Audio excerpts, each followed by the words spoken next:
का अर्थ क्या है? कर्म का अर्थ सिर्फ काम नहीं है। सनातन धर्म कहता है कि कर्म भी 18 प्रकार के होते हैं। सबसे पहले गुणों के आधार पर 3 कर्म आते हैं। सबसे पहले संचित कर्म, वो कर्म जो पिछले जन्म में संग्रहित है।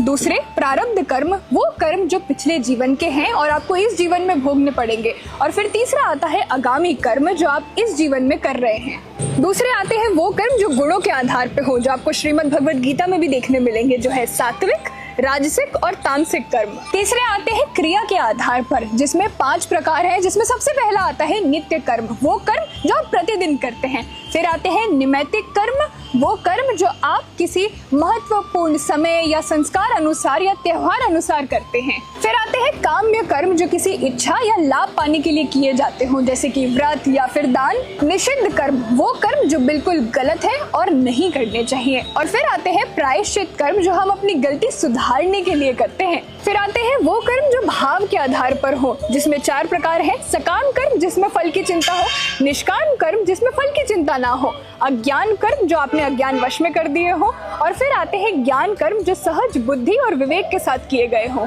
5वां आता है वो कर्म जो शरीर के माध्यम से किए गए हो, जिसमें 3 प्रकार हैं। सबसे पहला मानसिक कर्म, अर्थात जो मन से, आपके सोच और भावनाओं से किए गए कर्म हो। फिर आते हैं वाचिक कर्म, जो वाणी से किए गए हो, जैसे कि आपके वचन, वादें और शब्द।